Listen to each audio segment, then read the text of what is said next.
Enquanto passava o terceiro dia no hospital com meu pai, após uma cirurgia grave, meu marido ligou e disse: "Todas as suas tralhas estão na lixeira. Você não vai mais pôr os pés aqui dentro." Eu nem tive tempo de chorar quando meu pai apertou minha mão e disse baixinho: "Que ele aproveite, ele ainda não sabe, mas preparei uma surpresa para ele." Bem-vindos ao canal. Antes de começarmos, escreva de onde você está assistindo. Desejamos a todos uma boa audição.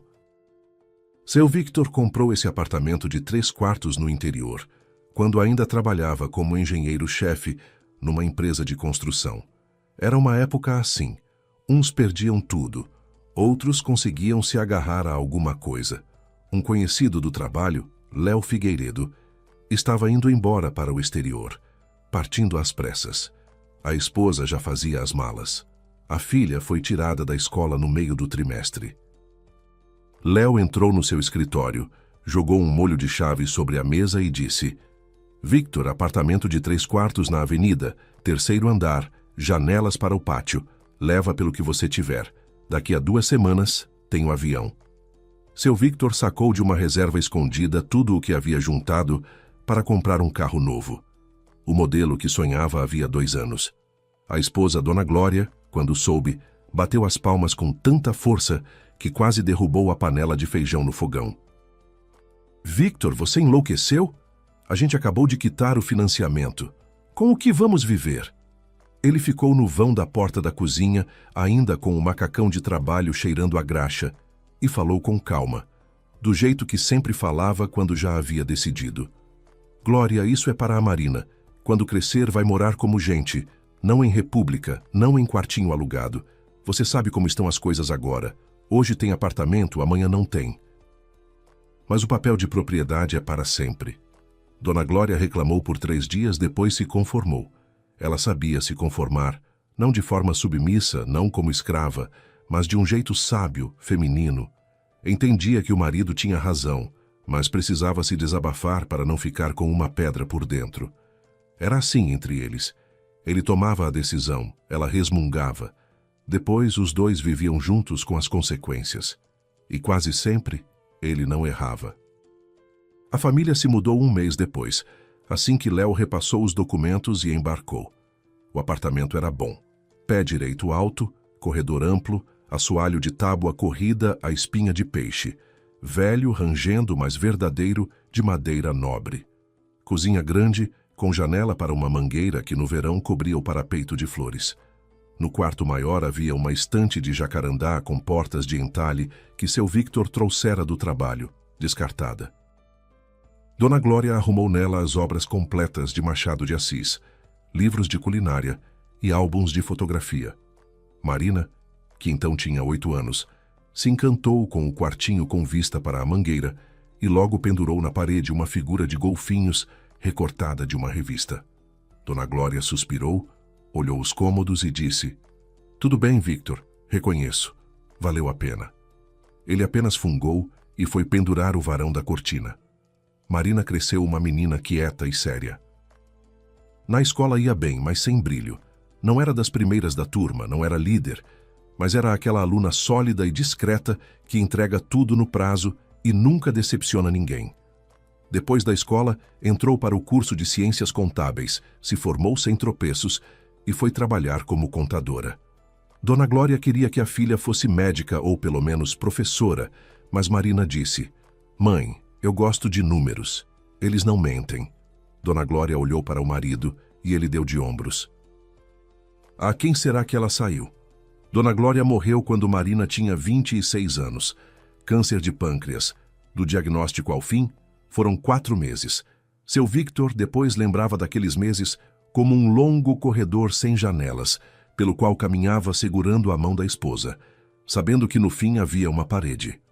Dona Glória resistiu até o último momento, fazia graça com as enfermeiras, pedia que trouxessem de casa a goiabada que ela mesma fazia todo ano.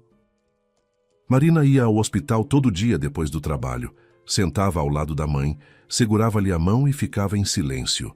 Não havia nada a dizer. Tudo já havia sido dito. Na última noite, Dona Glória olhou para a filha e disse baixinho: "Marina, cuida do seu pai. Ele é forte, mas sem mim vai se perder. Marina acenou com a cabeça. A garganta estava como numa prensa. Depois do enterro, seu Victor ficou diferente. Não que tivesse se fechado. Ele continuava ligando para a filha todas as noites, exatamente às 9, como num horário marcado. Continuava indo para o sítio, mexendo na horta, consertando a bomba do poço que vivia quebrando, indo ao posto de saúde para seus exames de pressão, coração, coluna, mas era como se tivessem tirado algo essencial de dentro dele. Ficou mais lento nos movimentos, mais lento para falar. Antes conseguia contar 3 histórias do trabalho numa só noite, cada uma mais engraçada que a outra. Agora sentava na poltrona diante da televisão e ficava em silêncio. Às vezes Marina o encontrava na cozinha, diante de um café esfriado. Ele olhava pela janela e claramente não enxergava nem a mangueira, nem o pátio, nem os pombos na cornija. Olhava para dentro, para onde Dona Glória ainda vivia. Aos poucos, ele foi se mudando quase definitivamente para o sítio. Dizia que o ar era melhor. Silêncio, Horta. Mas Marina entendia. No apartamento tudo lembrava a esposa. O avental dela no gancho da cozinha, as pantufas ao lado do sofá, o cheiro do perfume dela que ela usou a vida toda e que impregnara o armário de ponta a ponta. No sítio era mais fácil. Lá Dona Glória só ficava no verão, e a memória dela era diferente, mais suave. Risadas à mesa, um pote de goiabada, um chapéu de palha num prego no alpendre. O gato da vizinhança, rajado de uma orelha só, cara de poucos amigos, aparecia toda noite, sentava na soleira e ficava esperando. Seu Victor lhe levava um pires de leite ou as sobras do almoço. O gato comia, ronronava, depois subia no degrau e ficava do lado enquanto o dono tomava café. Uma vez Marina perguntou: "Pai, por que você não arranja o seu?" Seu Victor balançou a cabeça. "Para quê? Esse já é meu." Só mora nas 2 casas. Foi exatamente nessa época quieta e tranquila, quando a vida de Marina corria numa trilha plana, trabalho, pai, fins de semana no sítio, que Rodrigo Drummond entrou na sua vida. Eles foram apresentados por uma colega de trabalho, Simone, do departamento de pessoal. "Marina, o marido do meu amigo tem um amigo. Homem direito, solteiro, trabalha numa concessionária, ganha bem. Vamos pelo menos almoçar juntos?" No começo, Marina se esquivou. Não queria, tinha medo e de qualquer jeito não acreditava nessas apresentações de conhecido. Mas Simone era teimosa e uma semana depois, Marina estava sentada num café diante de um homem alto, de cabelo bem cortado, terno bonito e um sorriso largo e seguro. Rodrigo sabia causar boa impressão. Não era bonito no sentido clássico, nariz um pouco grande demais, maxilar um tanto pesado, mas se movia de um jeito, falava de um jeito, olhava de um jeito, que em 10 minutos parecia o homem mais charmoso do lugar. Aperto de mão firme, olhar direto, voz segura. Naquele primeiro almoço falou de automóveis com tanta paixão que Marina ficou encantada, ela que antes não saberia distinguir um SUV de uma sedã. Fazia piadas com leveza, sem vulgaridade, ria alto e de forma contagiante. Quando a garçonete trouxe a conta, Rodrigo a pegou em silêncio sem nem olhar. Um gesto que dizia: "Nem pense nisso." Os primeiros meses foram como num sonho. Rodrigo ligava todo dia, mandava buquês para o trabalho, não rosas, mas flores silvestres amarradas com barbante, como se soubesse que Marina não gostava de pompa. Levava ao cinema, passeava com ela pela orla, à tardinha, de mãos dadas. Marina floresceu. As amigas notavam. Os olhos brilhavam, ela havia voltado a sorrir, até o jeito de andar mudara. Natália, a melhor amiga desde a faculdade, disse: "Marina, você está radiante, só não se apresse, tá?" Marina acenou que sim, mas por dentro já sabia que não havia pressa. Ela já havia caído. No primeiro jantar na casa de seu Victor, Rodrigo chegou com uma garrafa de bom uísque e um saco de tangerinas. Entrou, apertou firme a mão do sogro, olhou ao redor e disse: "Seu Victor, belo apartamento. Dá para ver que o dono tem jeito. Seu Victor fungou, mas era visível que ficara satisfeito. No jantar, Rodrigo comeu com apetite, elogiou o feijão que Marina preparava segundo a receita da mãe e contou sobre o tempo que passou trabalhando embarcado, embora Marina nunca tivesse encontrado confirmação para isso. Depois do jantar, Rodrigo se levantou, recolheu os pratos e foi silenciosamente lavar a louça na cozinha. Seu Victor olhou para ele ir, depois se virou para a filha e ergueu uma sobrancelha. Marina deu de ombros e sorriu. Nos meses seguintes, Rodrigo aparecia com frequência. Consertou a torneira da cozinha, que gotejava havia 3 anos. Ajudou a mudar a pesadíssima estante de jacarandá. Seu Victor queria colocá-la no corredor, mas sozinho não conseguia movê-la. Rodrigo chamou um amigo e os dois subiram a estante até o 4º andar sem elevador, bufando nos patamares. Seu Victor ficou embaixo, segurando a porta e dando ordens. Mais para a esquerda, cuidado com o canto. Depois, quando Rodrigo foi embora, disse para Marina: "O rapaz parece competente, tem jeito para as coisas." E sem enrolação, chegou, fez, foi embora. Casaram-se depois de 8 meses de namoro. O casamento foi modesto, restaurante para 20 pessoas, sem mestre de cerimônias, sem brincadeiras, sem toda aquela agitação que Marina sempre odiou, mesmo nos casamentos alheios. Seu Victor vestiu seu melhor terno, cinza com listras finas, comprado ainda na época de Dona Glória. Fez um brinde curto pelos noivos, que vivessem muito e com honestidade, e o resto viria por acréscimo. Bebeu uma dose de cachaça, comeu um pedaço de queijo e ficou a noite toda ao lado da filha, com a mão no encosto da cadeira dela. Depois do casamento, seu Victor propôs de bom grado que os recém-casados ficassem no apartamento. Por essa época, ele mal aparecia na cidade, uma vez por mês para os exames. O sítio se tornara sua casa de verdade. "Fiquem", disse ele, parado no corredor com uma sacola das últimas coisas. "O apartamento é grande, não precisa ficar vazio." "Marina, aqui estão todas as chaves. Só não esqueçam, os dois. A moradia é minha e os documentos são meus. Estou registrado como proprietário e, por enquanto, não pretendo mudar nada. Quando chegar a hora, tudo ficará como deve ser." Rodrigo acenou com seriedade e apertou a mão do sogro. Marina abraçou o pai, encostou o rosto no ombro dele e sentiu o cheiro de colônia e um leve rastro de graxa. Como sempre. Os 2 primeiros anos foram bons, ou pelo menos pareciam ser. Rodrigo trabalhava na concessionária, trazia dinheiro razoável. Nos fins de semana, iam ao sítio de seu Victor, faziam churrasco. Rodrigo ajudava o sogro com a cerca e o poço. Marina trabalhava tranquilamente como contadora numa construtora. Gostava do ritmo regular. De manhã, planilhas, números, relatórios. À tarde, jantar, série, às vezes uma caminhada. A vida fluía, sem sobressaltos, e Marina pensava que seria sempre assim. Mas por volta do 3º ano, ela começou a notar coisas que antes havia deixado passar. Ou talvez antes, elas simplesmente não existissem. Primeiro, as conversas sobre o apartamento. Rodrigo as iniciava como se fosse por acaso durante o jantar. Servia para si mais uma colherada de arroz com carne e dizia de passagem: "Escuta, o pai não pensou em regularizar de vez a documentação? Porque não se sabe nunca. Burocracia. Depois aparecem herdeiros." Marina respondia que o apartamento estava há muito tempo em nome do pai, tudo registrado. Nenhum herdeiro além dela.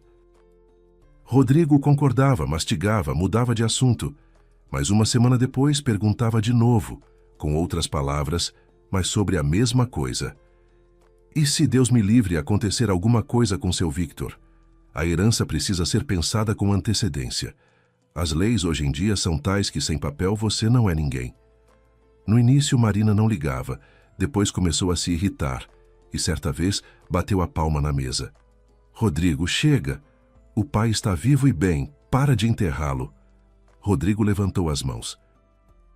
Tudo bem, é só uma pergunta."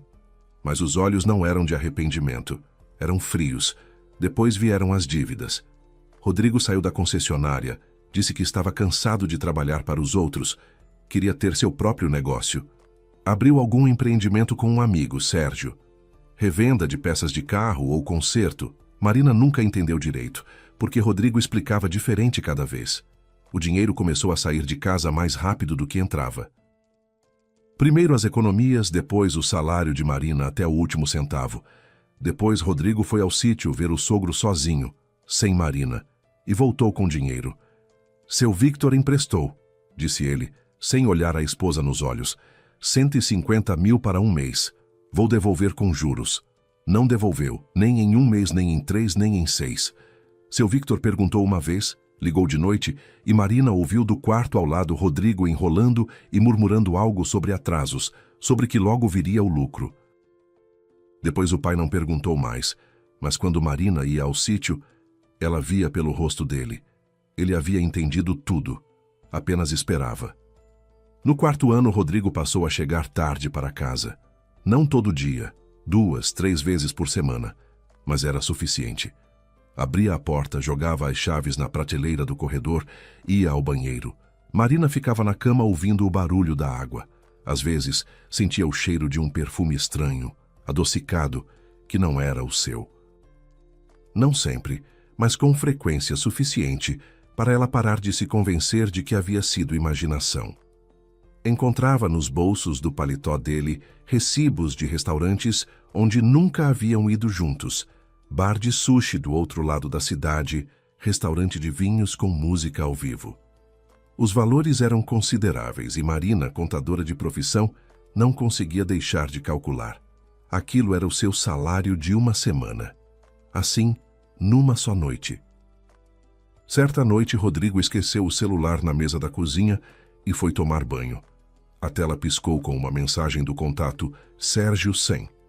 Marina pegou o aparelho, sabendo que não devia, mas sem forças para resistir.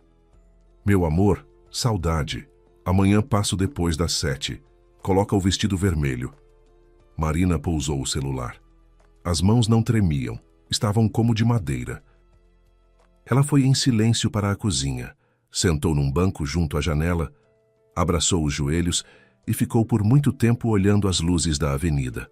Atrás da parede, a água corria. Rodrigo cantarolava alguma coisa no banho. Parecia uma música antiga, algo sobre rosas brancas.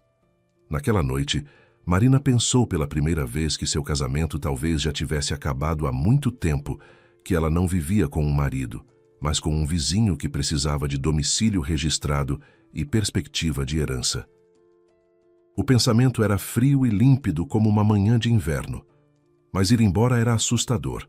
Ir embora significava admitir em voz alta, para si mesma e para o mundo inteiro, que 6 anos de vida haviam sido gastos com alguém que nunca a amou de verdade, que todas aquelas flores silvestres, torneiras consertadas e apertos de mão firmes eram teatro.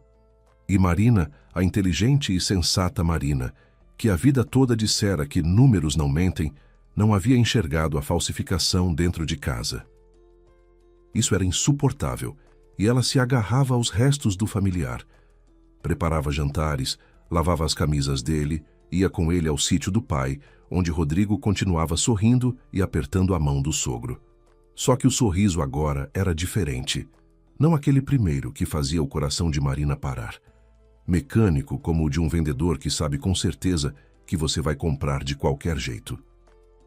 Seu Victor tinha 69 anos quando, num exame de rotina no posto de saúde, o mesmo a que ia a cada 6 meses como se fosse ao trabalho, a clínica geral doutora Sandra franziu o senho, passou o dedo pelos resultados do ultrassom por um bom tempo e disse: Seu Victor, vou encaminhá-lo ao cirurgião vascular, com urgência. Ele não se assustou. Em toda a sua vida, havia se acostumado com o fato de que médicos adoravam assustar. Pressão, colesterol, coluna. Mas quando o cirurgião no hospital regional, jovem, sério, de cabelo curto e olhar penetrante, mostrou-lhe no monitor uma mancha escura e disse com calma: aneurisma da aorta abdominal, grande, risco de ruptura elevado. É necessária uma cirurgia, implante endovascular de prótese. Seu Victor entendeu que desta vez a coisa era séria. O cirurgião explicou com paciência: desenhando numa folha de bloco um esquema: vaso, dilatação, prótese. Disse que a operação era eletiva e que a técnica era consolidada, mas que não podia ser adiada. A parede da aorta havia se adelgaçado, e se rompesse, a conta seria em minutos. Marcaram para a terça-feira seguinte. Seu Victor saiu do consultório, sentou num banco de madeira no corredor e ficou um tempo simplesmente sentado, olhando para o piso de cerâmica. Passavam pessoas de jaleco. Em algum lugar tilintava uma maca. Cheirava a alvejante e refeitório. Depois tirou o celular e ligou para a filha. Marina recebeu a notícia no trabalho, sentada diante do computador com o relatório trimestral na tela. Os números se embaçaram. Ela fechou os olhos, respirou fundo e respondeu com voz tranquila: "Pai, entendi tudo. Quando você entra, estarei do seu lado." Desligou, ficou sentada um minuto, depois se levantou e foi até a chefe. A chefe, Dona Teresa, uma mulher da velha guarda que certa vez ela própria ficara 3 semanas seguidas numa ala de oncologia com a mãe, ouviu tudo sem perguntar sobre prazo. "Vai, Marina. Pai é sagrado. O relatório. A Lena termina. Vou falar com ela. Você só liga quando a cirurgia acabar." Marina acenou e saiu, fechando a porta com cuidado. No corredor, encostou-se à parede e ficou ali por uns 30 segundos, até sentir que as pernas a sustentavam de novo. Na véspera da cirurgia, chegou ao hospital com uma grande bolsa, na qual havia tudo o que podia ser necessário: roupão, chinelos, pijama reserva para o pai, um livro policial, de que ele gostava, uma garrafa térmica com caldo de galinha e um saco de maçãs. Na recepção havia uma fila de 3 pessoas. A enfermeira da bancada falava ao telefone e ao mesmo tempo preenchia algum caderno. Marina subiu ao 3º andar pela escada.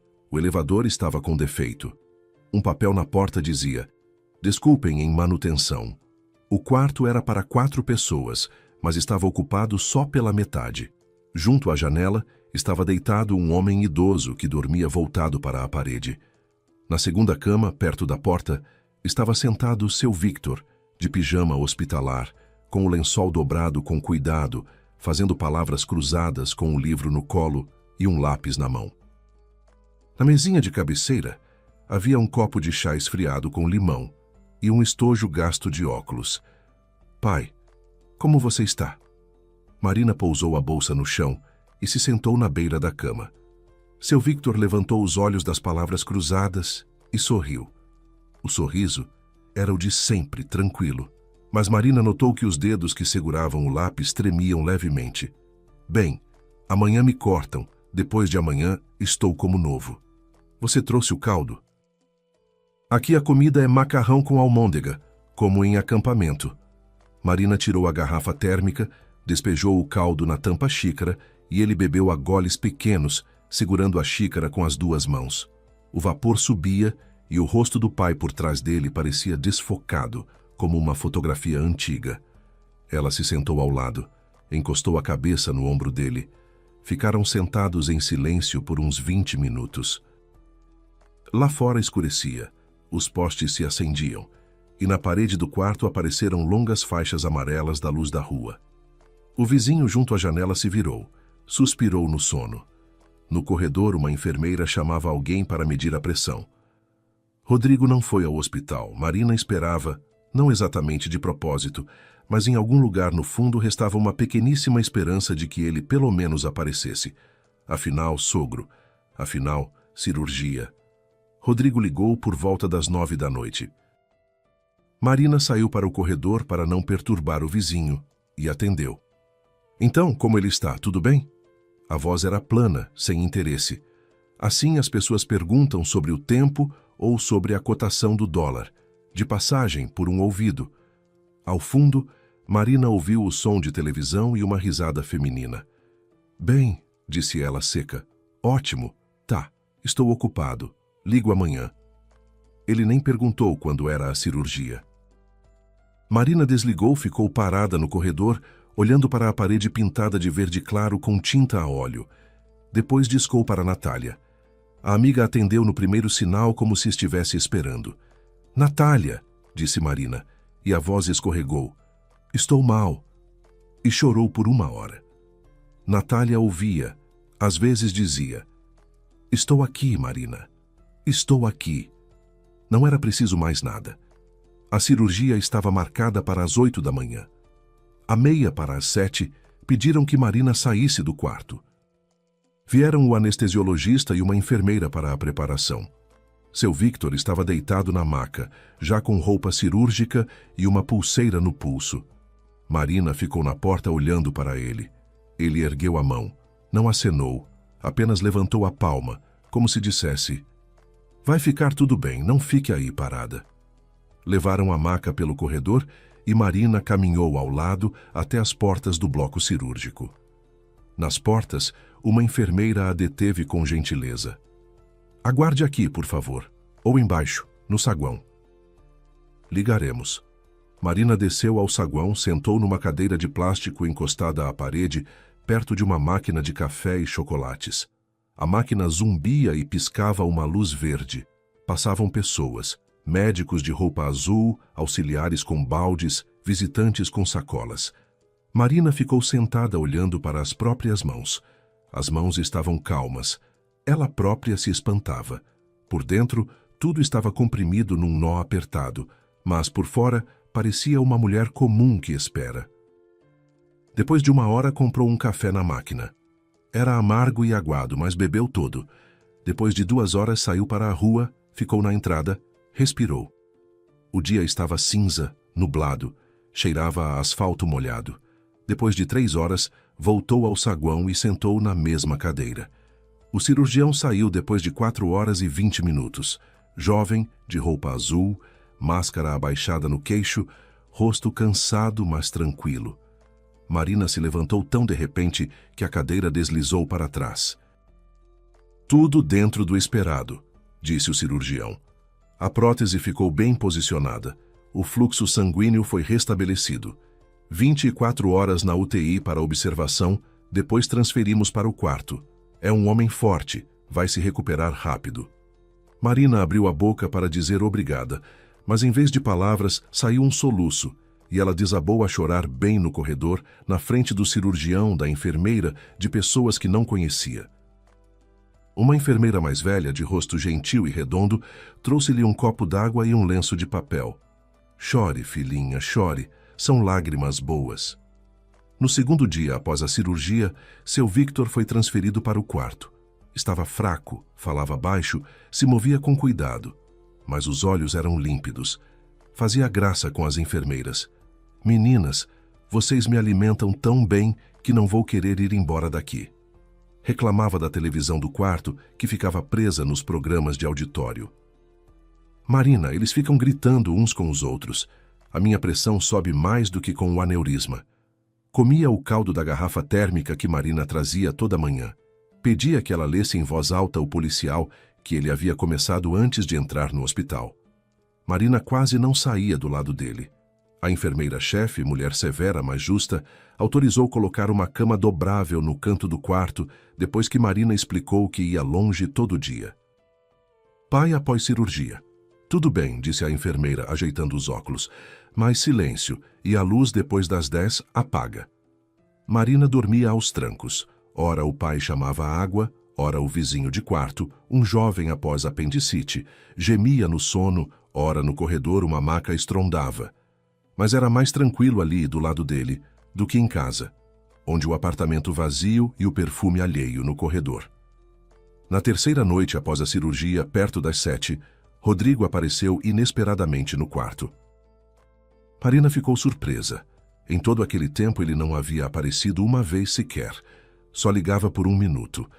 E agora estava na porta, de jaqueta de couro com um saco de laranjas, sorrindo. Então, seu Victor, como vai? Trouxe umas frutas. Pousou o saco na mesinha, ficou 5 minutos, perguntou sobre o estado de saúde. Tudo superficial, sem interesse verdadeiro, como quem marca presença na catraca. Seu Victor ficou de olhos fechados, respondia com brevidade.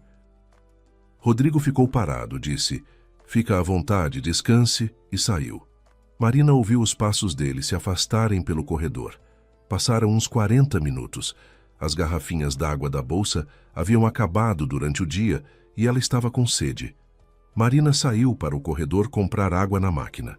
O corredor naquela hora estava quase vazio, longo, com linóleo cinza no chão, fileira de portas fechadas e lâmpadas fluorescentes, uma delas piscando com um leve crepitar. Cheirava a alvejante, comida requentada do refeitório, e algo médico a que Marina, naqueles dias, nunca havia conseguido dar um nome. A máquina ficava no final do corredor, junto a uma grande janela, atrás da qual se via o estacionamento do hospital e os postes. Marina ia pelo corredor tirando o troco do bolso, quando de repente ouviu uma voz, baixa, mas no corredor vazio, nítida como se a pessoa estivesse do lado. Reconheceu imediatamente. Rodrigo estava junto à janela, de costas para ela na jaqueta de couro, celular no ouvido, ombro erguido. Ainda não havia ido embora. Falava apressado, mas seguro, e Marina, imóvel a 10 metros de distância, ouvia cada palavra. Não, mas escuta, acho que tá tudo indo bem. O velho, depois da anestesia, ficou um dia sem raciocinar direito. Foi uma cirurgia séria, pelo menos um mês de recuperação. Mal consegue chegar ao banheiro. Pausa. Alguém falava do outro lado. Rodrigo acenou, embora o interlocutor não pudesse ver. Já pensei bastante nisso. Tenho uma procuração geral. Ele assinou há 3 anos, sem ler.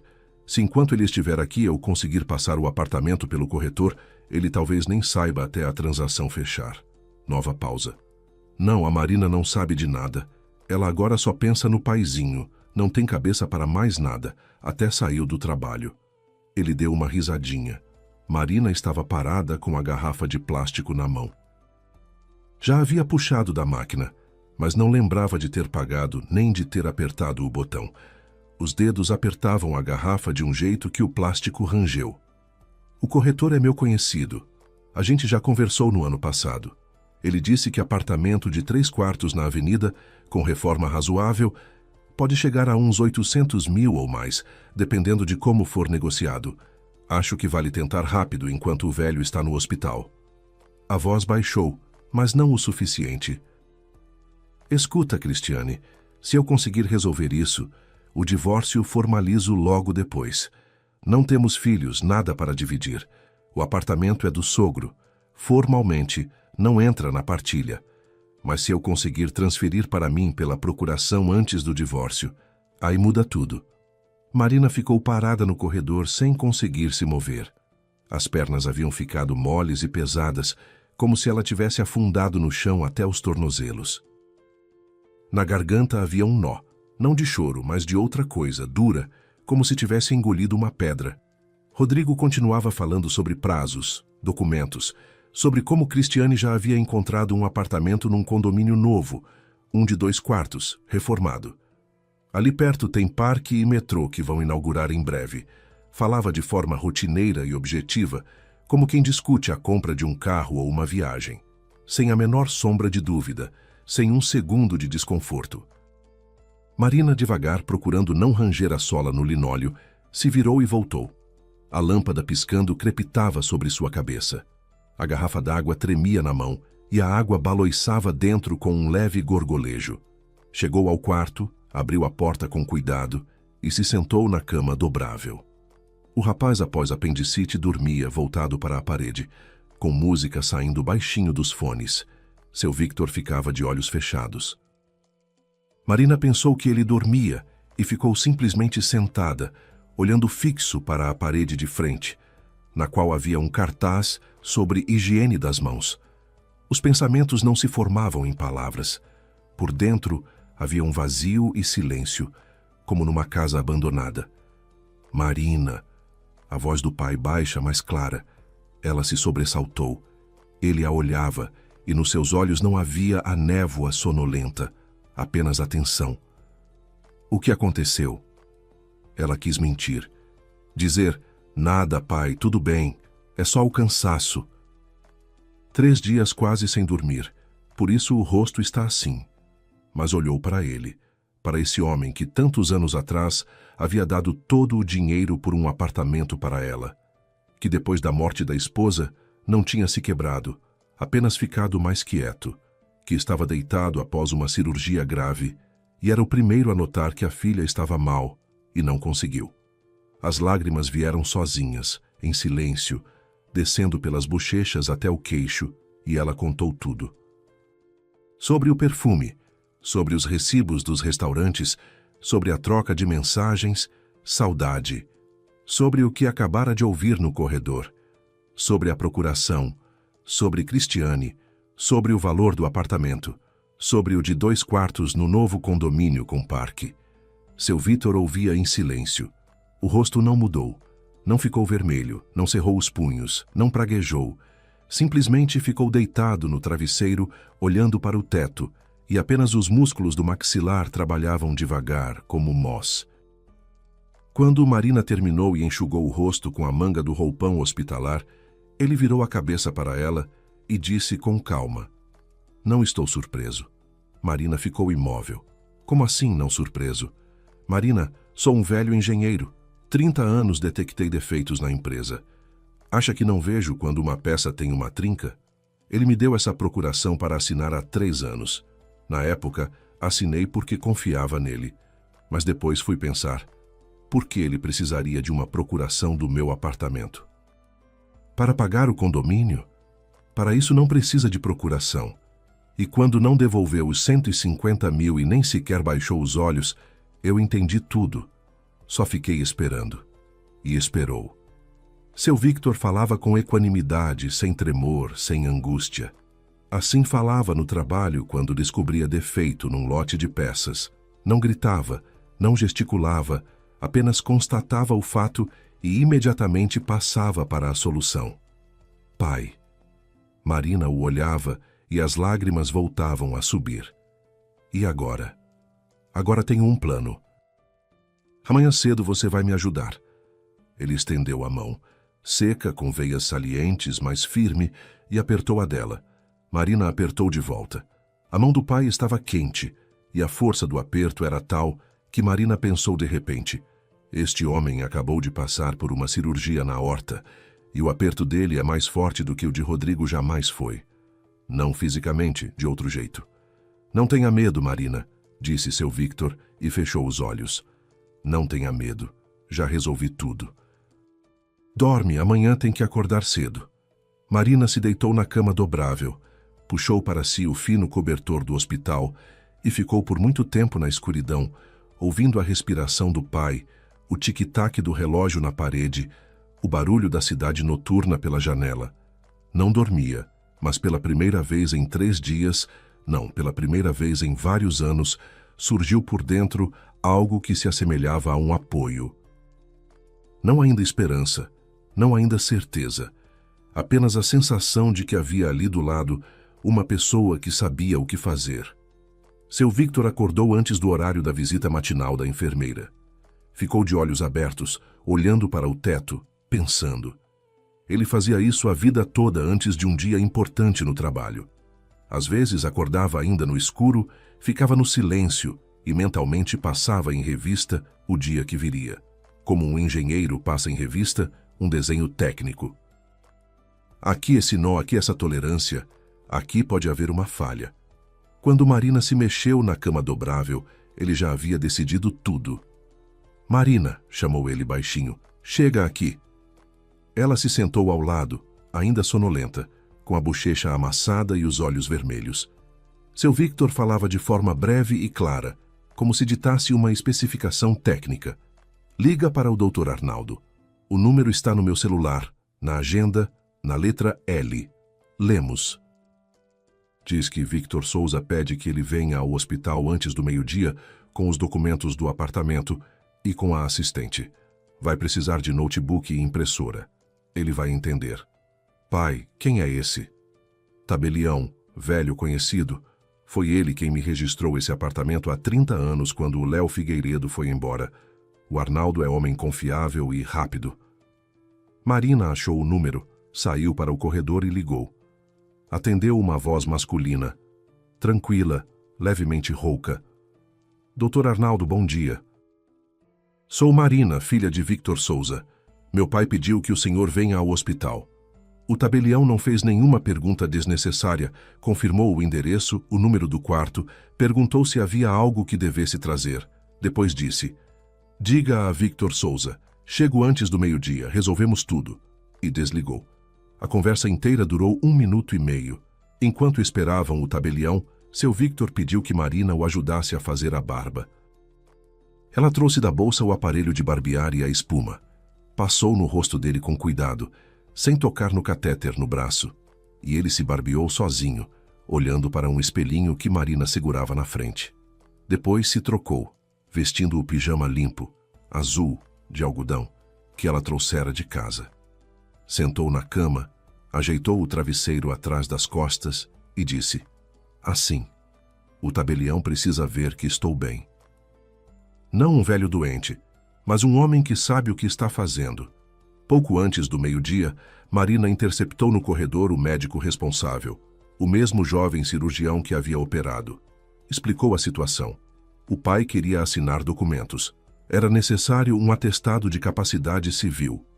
O cirurgião ouviu, acenou e entrou no quarto. Fez um breve exame, pediu a seu Victor que dissesse a data, o dia da semana, o nome do presidente, que contasse de 100 para trás, de 7 em 7. Seu Victor respondeu a tudo sem hesitar e acrescentou: "Doutor, fui operado. Não levei uma pancada na cabeça. Minha cabeça funciona." O cirurgião esboçou um sorriso, sentou à mesa e escreveu o atestado.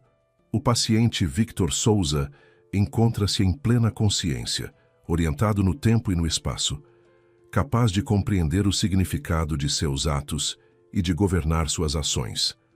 Assinou, carimbou, datou. Seu Victor insistiu nessa formulação exata. Sabia que Rodrigo poderia tentar contestar tudo o que fosse assinado nas paredes do hospital, e cada palavra naquele atestado precisava ser impecável. O doutor Arnaldo Lemos chegou exatamente no horário combinado. Marina o viu da janela do quarto, homem baixo e corpulento, com uns 70 anos de terno cinza formal, com uma pasta de couro da qual sobressaíam marcadores coloridos.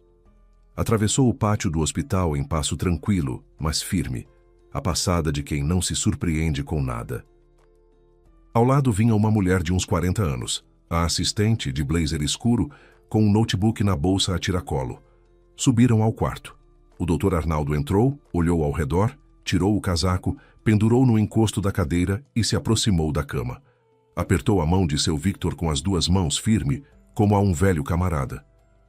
"Victor, para alguém a quem acabaram de remendar a aorta, você está muito bem." Seu Victor fungou. Arnaldo, sem elogios. Tempo é curto. O rapaz, após a apendicite Marina, havia pedido para sair com antecedência. Ele saiu com prazer para fumar na escada, feliz com o pretexto de sair do quarto. O vizinho junto à janela já havia recebido alta. O quarto estava vazio, a porta fechada. A assistente se instalou junto à janela, abriu o notebook, conectou uma impressora portátil, pequena, branca, do tamanho de um livro. O doutor Arnaldo tirou da pasta uma carteira, espalhou os documentos na mesinha de cabeceira e sentou na cadeira ao lado da cama. Nas horas seguintes, foram formalizados 3 documentos.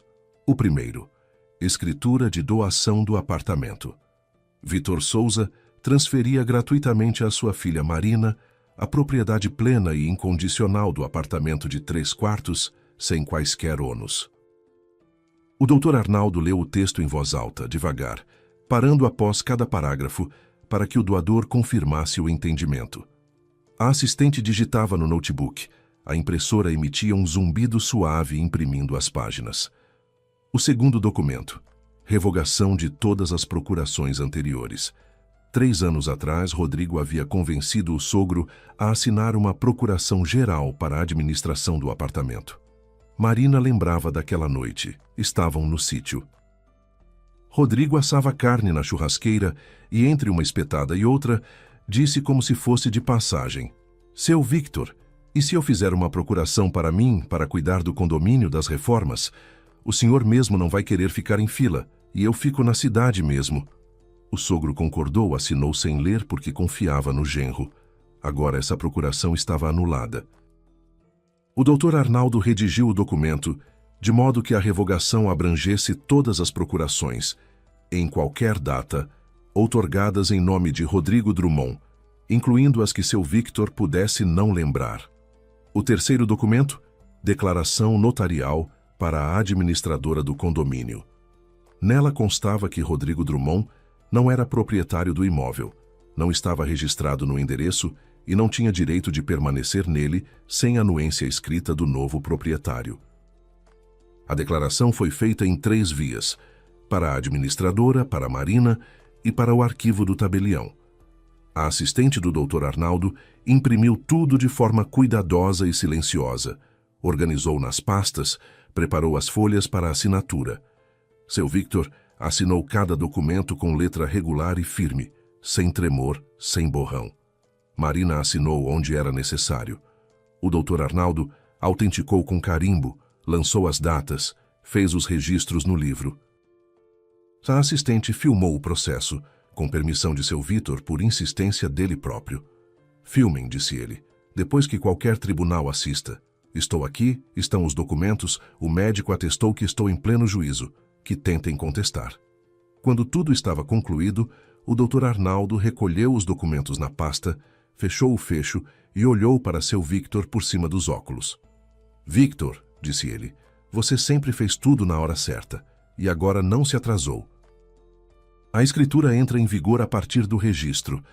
Vou encaminhar os documentos ao cartório de registro de imóveis assim que possível, por via eletrônica. Assim que o registro for confirmado, Marina será proprietária plena. Os dois se apertaram a mão.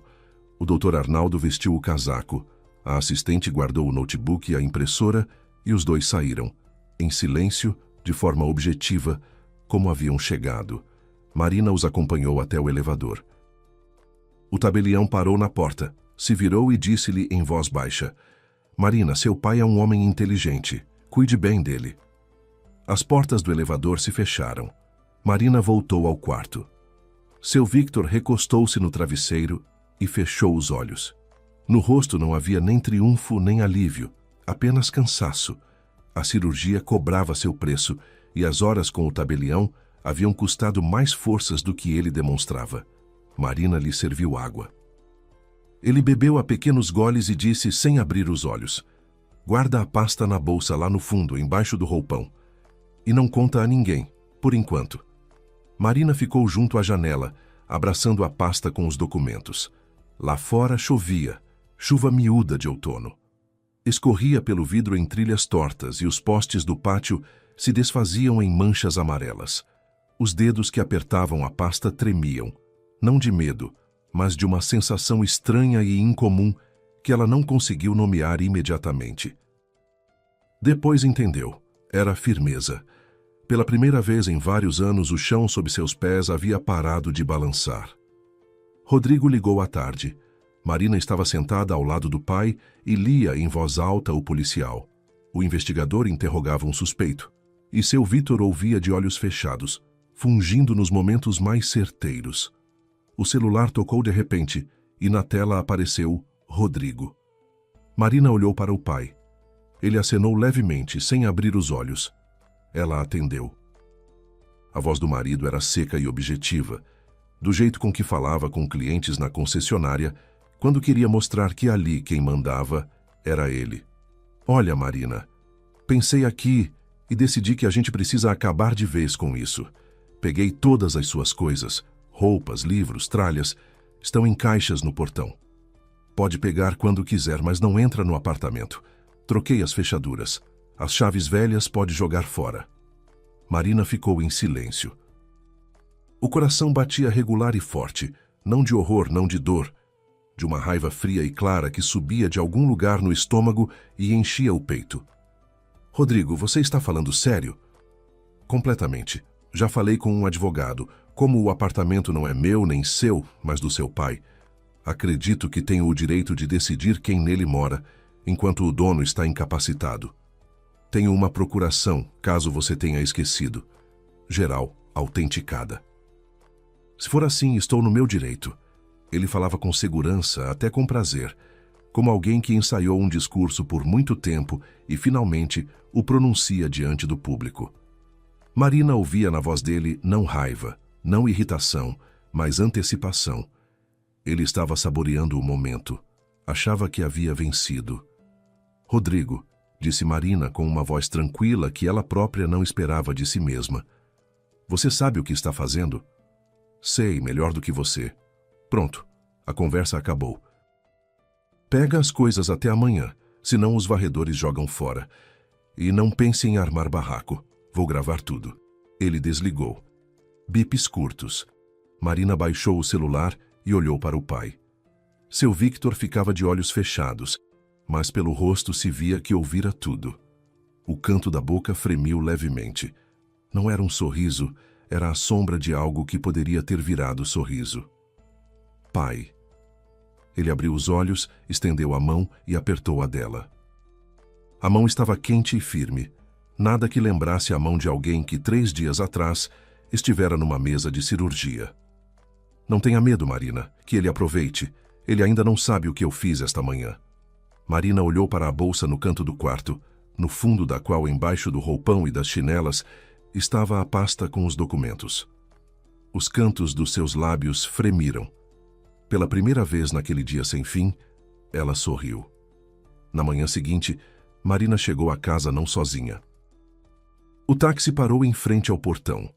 Do carro saíram 4 pessoas, ela própria, o Dr. Arnaldo no mesmo terno cinza, o advogado Eduardo Neves, homem tranquilo e corpulento de uns 50 anos, de óculos e pasta de couro gasta, especialista em conflitos imobiliários indicado pelo Dr. Arnaldo. E uma mulher da administradora do condomínio, Dona Luciana, com uma pilha de documentos e uma certidão atualizada dos moradores registrados. A manhã estava fresca e ventosa. Na frente do portão havia 2 caixas de papelão e um saco de lixo preto, as coisas de Marina que Rodrigo havia posto para fora na véspera. As caixas já tinham se umedecido com o orvalho da noite. O papelão havia amolecido. Marina olhou para elas e desviou o olhar. Não agora. Subiram ao 4º andar. Marina tocou a campainha. Silêncio. Tocou mais uma vez. Atrás da porta, ouviram-se passos. Clicou a fechadura. Nova, com placa de latão brilhante. Rodrigo abriu a porta com aquele sorriso que Marina havia visto nele cada vez mais frequentemente no último ano. O sorriso de alguém que tem certeza de ter enganado a todos. Ele usava uma camiseta de alguma marca esportiva e calças de moletom. Na mão, uma caneca de café da qual saía vapor. Atrás dele, no corredor, Marina viu 2 sacos de lixo pretos. O restante das suas coisas que ele não havia tirado ou não havia querido. Oh, uma delegação, disse Rodrigo, passando os olhos pelos presentes. O olhar se demorou no Dr. Arnaldo, deslizou pelo advogado, pela mulher com a pasta. Marina, você trouxe um advogado? Tudo bem, vamos ouvir. Mais rápido. Tenho coisas a fazer. Ele ficou no vão da porta, bloqueando a entrada, e por toda a postura demonstrava: este é meu território. Eduardo Neves não discutiu, não pediu para entrar. Simplesmente tirou da pasta uma carteira, abriu-a e começou a pousar os documentos sobre a mesinha que ficava no corredor junto ao espelho. Falava em voz baixa e clara, como alguém que não precisa gritar para ser ouvido. Rodrigo, este apartamento pertence a Marina, com base em escritura de doação firmada entre ela e seu pai, Victor Souza, registrada em cartório. Aqui está a cópia autenticada da escritura. Aqui está a certidão do cartório de registro de imóveis, confirmando a transferência de propriedade. Aqui está o ato notarial de revogação da Procuração-Geral, anteriormente outorgada em seu nome. A procuração está anulada. Ele pousou 3 documentos sobre a mesinha, um após o outro com cuidado, como cartas num paciência. Rodrigo olhou para os papéis, depois para o advogado, depois para Marina. O sorriso ainda resistia no rosto, mas já não era aquele seguro. Estava torto, travado, como o de alguém que não entendeu a piada. Além disso, continuou Eduardo Neves, na mesma voz tranquila, você não é proprietário deste imóvel. Você não está registrado neste endereço. Aqui está a certidão atualizada. Dona Luciana, da administradora, estendeu a folha. Você se encontra no apartamento sem anuência do novo proprietário. Suas ações de troca das fechaduras e retirada das pertences do proprietário se enquadram em exercício arbitrário de direito, conforme a legislação vigente. Além disso, a retirada de bens pessoais do proprietário pode ser caracterizada como dano a patrimônio alheio. Recomendo que examine os documentos com atenção. Silêncio. Rodrigo ficou parado e Marina viu como o rosto dele mudava.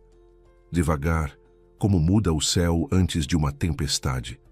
Primeiro incredulidade, depois compreensão, depois medo. A caneca de café na mão tremeu. Algumas gotas caíram no linóleo.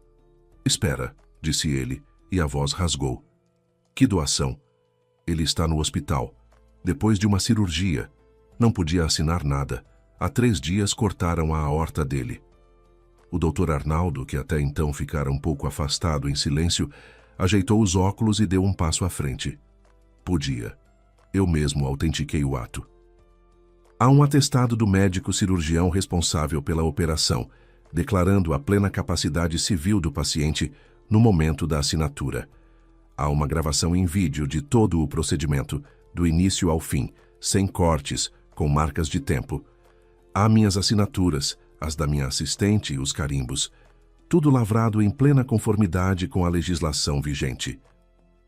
Se quiser contestar, é seu direito, mas vou dizer a você, como homem com 40 anos de carreira, pense bem antes de gastar dinheiro com isso. Rodrigo empalideceu. Não ficou vermelho de raiva. Empalideceu. O rosto ficou cinza, terroso, como o de alguém que passou mal. Ele recuou um passo para o corredor. A caneca balançou e mais algumas gotas caíram no chão. Abriu a boca. Fechou. Depois começou a falar apressado, embaralhando as palavras, como alguém que vê o castelo de cartas desmoronar e tenta amparar com as palmas por todos os lados ao mesmo tempo. Marina, escuta, eu fiz tudo isso no calor do momento. Ontem.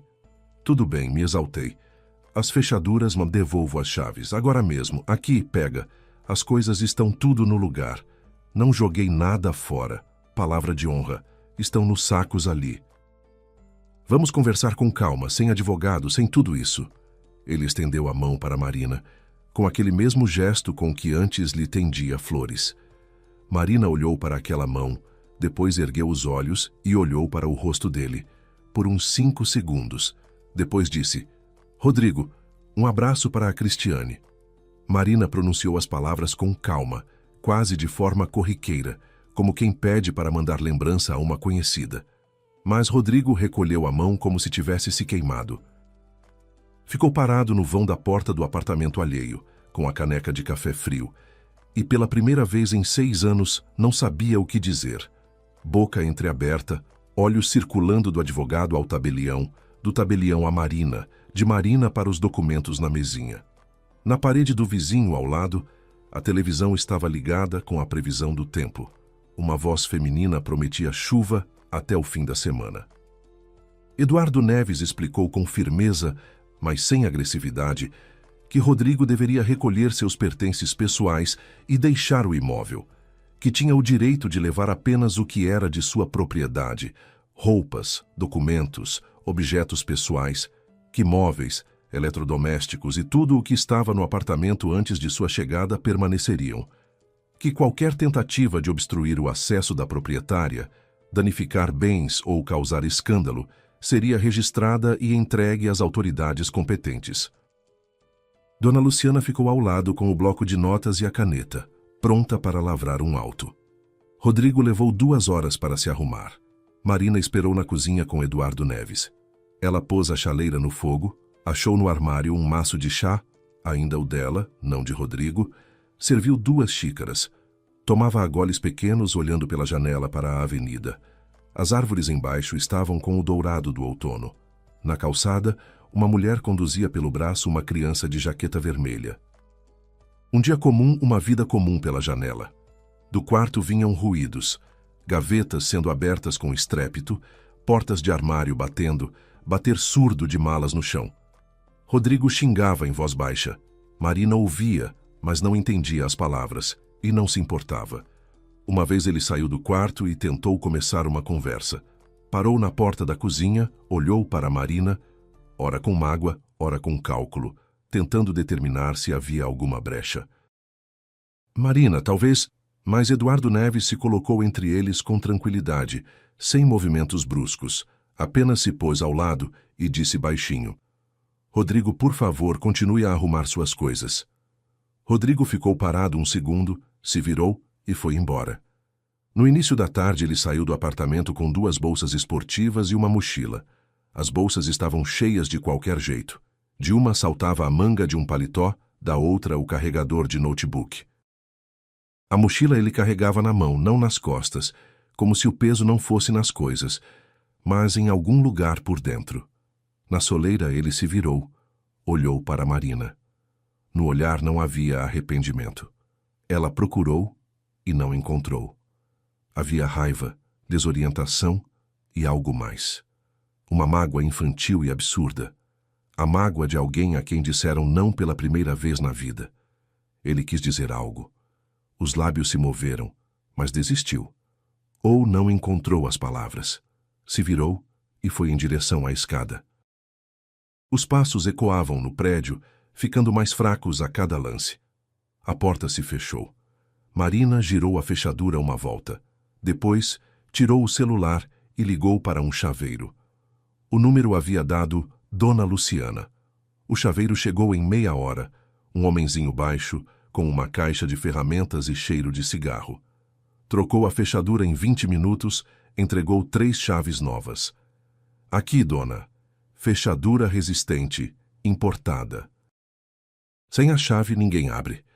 Marina apagou, fechou a porta atrás dele, girou a nova fechadura, dura, desconhecida, e sentou no chão do corredor.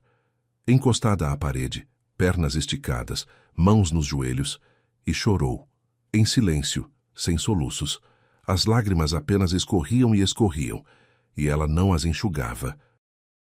Não de tristeza, de alívio por tudo ter finalmente acabado, porque o chão sob ela não balançava mais, porque as chaves eram dela e a porta era dela, e esse apartamento que o pai comprara tantos anos atrás para ela era, enfim, de verdade, seu. Nos primeiros dias após a saída de Rodrigo, Marina viveu no automático. De manhã ia ao hospital ver o pai, de noite voltava ao apartamento, que agora parecia grande demais e silencioso demais. Preparava chá para si, sentava na cozinha e ficava olhando para a avenida pela janela. Não chorava. As lágrimas haviam acabado ali, no chão do corredor. Simplesmente se acostumava ao silêncio. No terceiro dia, quando o pai já estava se sentindo melhor e a dispensava do hospital: Marina, vai para casa, dorme direito. Aqui eu não estou sozinho, tem enfermeiras. Ela se sentou pela primeira vez em muito tempo no computador e abriu o aplicativo do banco. A contadora dentro dela acordou antes da mulher. Números não mentem.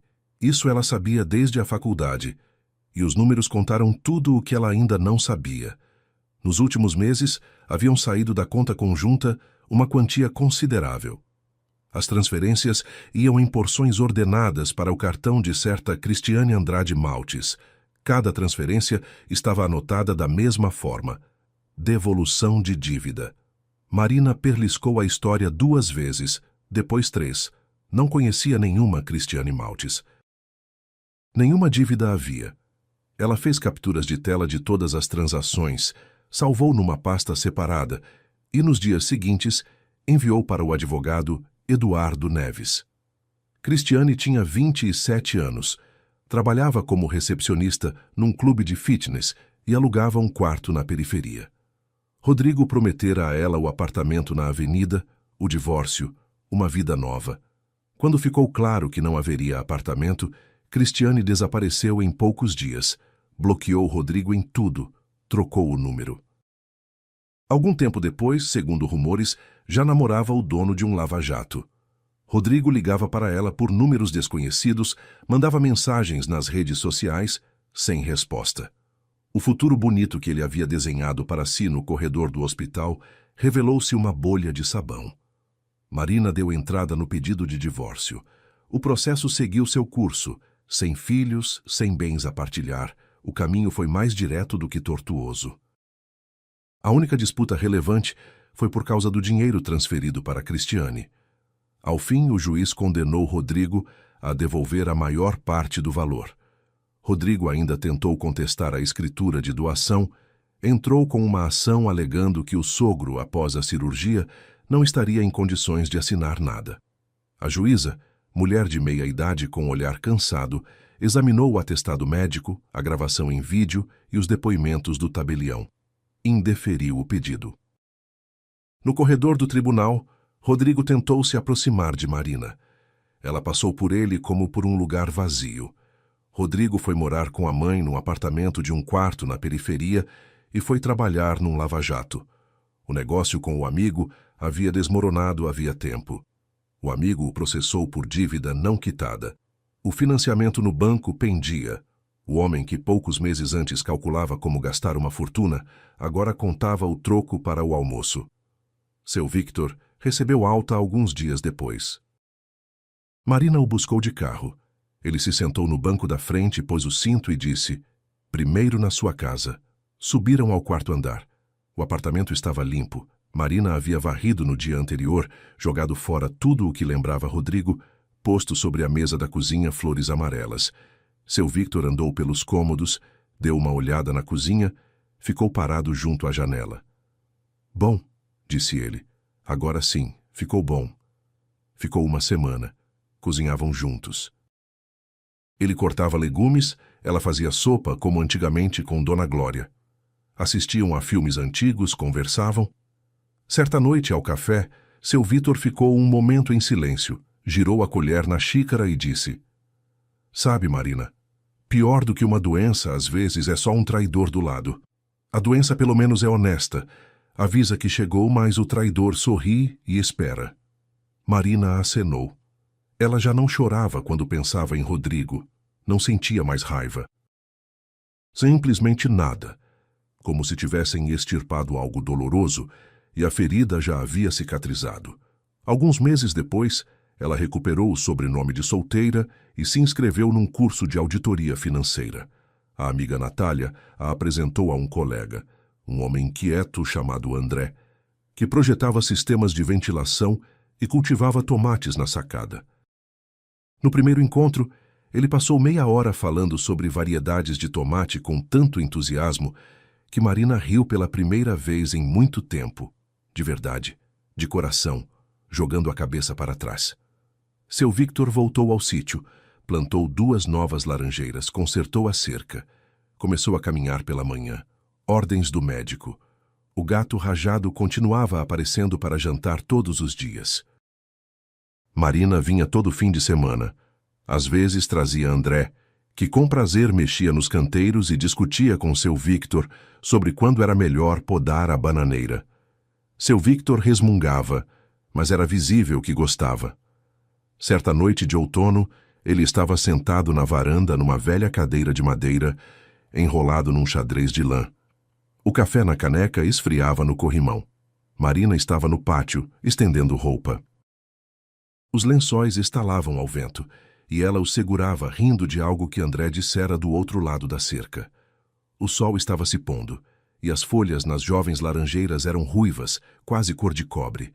Seu Victor olhava para a filha e pensava que havia feito tudo certo. Não quando chamou o tabelião ao quarto do hospital, mas quando, tantos anos atrás, havia dado todo o dinheiro pelo apartamento para Marina, porque sabia que um dia ele seria necessário. E o dia havia chegado. Obrigado por ter ouvido este conto. Com vocês estava o canal Recanto das Histórias. Desculpem os erros. Escrevam nos comentários o que vocês acharam. Se gostaram, assinem o canal.